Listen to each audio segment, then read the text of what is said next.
लाखों लोगों में से किसी किसी व्यक्ति की भक्ति सिद्ध होती है। शुरू करते हैं लोग, बीच में भक्ति छूट जाती है। ज्यादातर वे लोग हैं जो कुछ मतलब से भक्ति करते हैं कि हमारी ये कामना पूरी हो जाए तो फिर हम इतने दिनों तक मंदिर जाएंगे। जैसे उनकी कामना पूरी हो जाती है तो उनका मंदिर छूट जाता है। इसलिए गीता में एक स्थान पर यह भी कहा, चतुर्विधा भजन्ते माम जना सुकृतीनो अर्जुन, आर्तो जिज्ञासु अर्था अर्थी ज्ञानी च भरतर्षभ। दुख पड़ने पर जो भगवान का नाम लेते हैं, एक तरह के तो भक्त वे हैं। दूसरी तरह के भक्त वे हैं जो कामना के लिए, कोई इच्छा पूर्ति के लिए मंदिरों में जाते हैं। जिज्ञासा वश परमात्मा की भक्ति करने वाले लोग तीसरी तरह के लोग हैं, जो ये कोशिश करते हैं कि ये जाना जाए कि ये दुनिया बनी कैसे, बनाने वाला कौन, चलाने वाला कौन, इतनी तरह की शक्लें मनुष्य को दी तो ये हिसाब रखने वाला कौन, और सबको बसाना और फिर दुनिया से वापस ले जाना, ये कौन व्यवस्था करता है? कौन है जिसके कारण सीधा सरल आदमी भी दुनिया में जीवन जीता है, गरीब भी, निर्बल भी। और कभी कभी तो ये भी देखने में आता है कि निर्बल आदमी के घर में बलवान नौकरी कर रहा है और बुद्धिमान के घर में, साधारण आदमी के घर में बुद्धिमान आदमी नौकरी कर रहा है। तो बुद्धिमानों के हाथ में दुनिया है, लेकिन कम पढ़े लिखे लोगों के घर में भी ज्यादा पढ़े लिखे नौकरी कर रहे हैं। तो इस दुनिया को व्यवस्थित करने वाली शक्ति कौन है, जिसके कारण ये संसार चलता है? जब ये मन में भावना आती है, व्यक्ति चीजों को जानने की चेष्टा करता है, चेष्टा करते करते आखिर में उसे समझ आता है कि कोई तो ताकत है दुनिया में जो सबका हिसाब रखती है, सबको दुनिया में लाना, वापस भेजना, जिसके खिलाने से ये फूल खिलते हैं, जिसके चलाने से हवाएं चलती हैं, जिसके द्वारा ये नदियां बहती हैं, जिसके कारण चांद सितारे चमकते हैं। तो कोई तो ताकत है इस दुनिया में जो इस दुनिया को संचालित करती है। फिर ध्यान में आता है कि उस जो सुप्रीम पावर है, सर्वोच्च सत्ता है, उसके नाम अलग अलग है, लेकिन सुनने वाला एक है, देने वाला एक ही है। ये भी एक बात है कि वो कहीं एक जगह बैठकर ऊंचे आसमान पर या जमीन के नीचे, पानी में या पहाड़ पर, ऐसी जगह से सारा काम नहीं चला रहा, बल्कि हमारे सबके अंदर उसके नियम काम कर रहे हैं। सब जगह वो इस तरह व्याप्त है, इस तरह से उसकी शक्ति फैली हुई है, जिस तरह से हमारी आत्मा की शक्ति पूरे शरीर में काम कर रही होती है, उसको संचालित करती है, कि ऐसे वो सारे संसार को संचालित करता है। ये व्याप्त होना कभी कभी समझ नहीं आता कि व्याप्त होने का मतलब क्या है। तो कभी आप देखिए कि आप कोई बताशा लेकर उसे पानी के गिलास में घोल दीजिए, तो जैसे उसको आप पानी में घोल देते हैं तो बताशा नहीं दिखाई देता, लेकिन पानी मीठा हो जाता। दूध में डाल दिया तो दूध मीठा हो जाता है। अब अगर उसे ढूंढने की कोशिश करें तो बताशा दिखाई नहीं दे रहा। चीनी दिखाई देती थी, उसे आपने दूध में घोल दिया तो पूरे दूध में मिल जाने के बाद वो चीनी दिखाई नहीं देती, लेकिन जब भी आप घूंट भर के पीना चाहेंगे तो मिठास महसूस होती है। तो जब वो पूरे में मिक्स हो जाती है चीनी या बताशा, तो फिर वो दिखाई नहीं देता।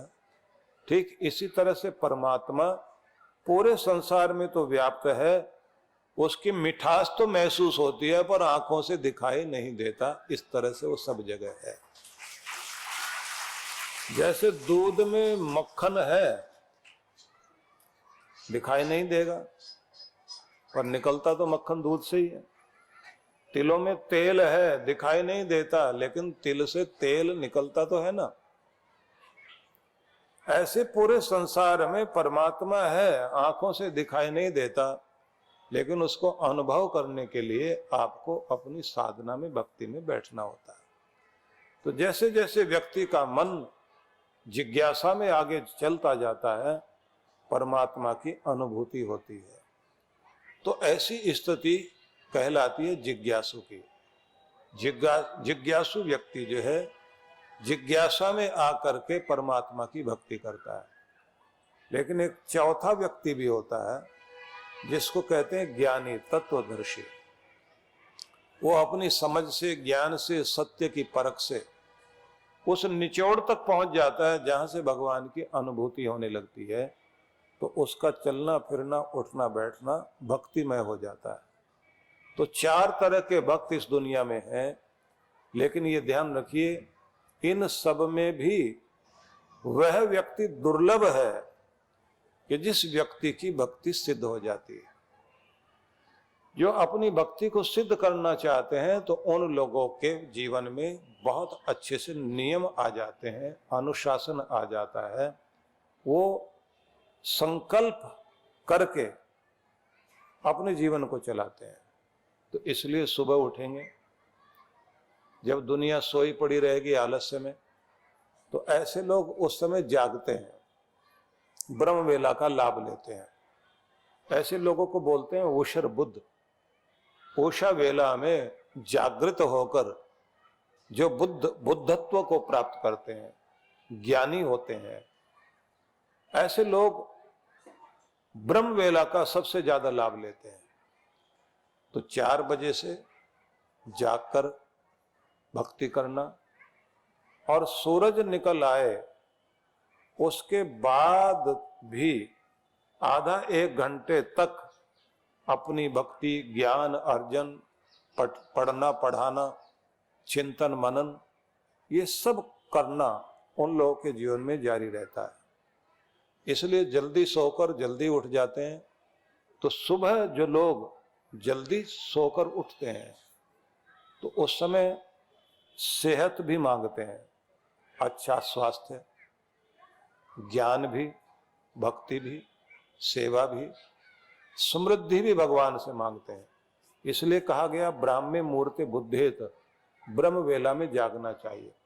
धर्मार्थो चानु चिंतित, जीवन में धर्म कितना है इस पर चिंतन करें।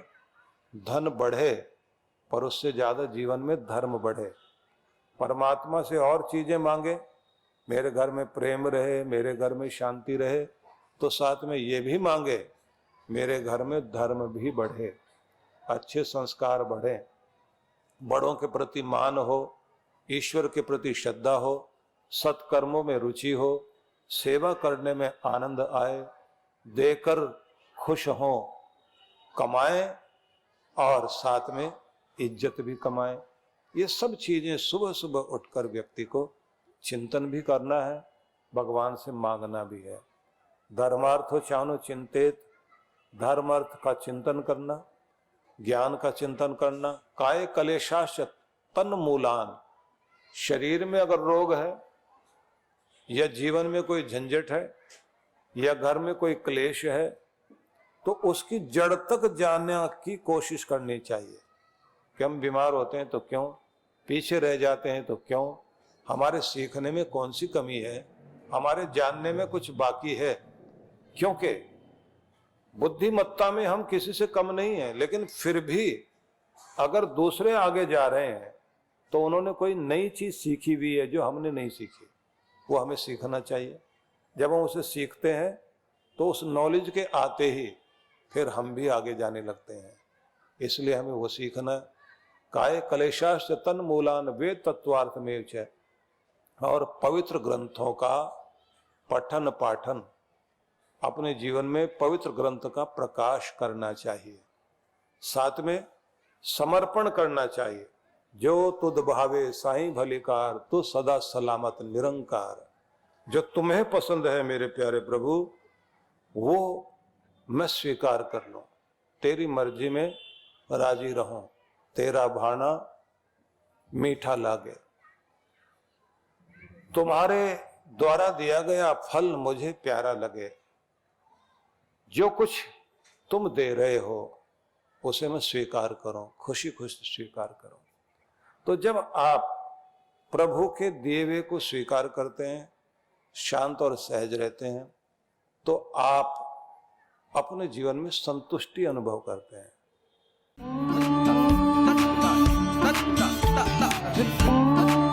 शिवरात्रि वाले दिन एक बहुत बड़ा आयोजन यहाँ होने वाला है।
कर्पूरगौरम करुणावतारम संसारसारम भुजगेन्द्रहारम सदा वसंतम हृदयारविंदे भवम भवानी सहितं नमामि।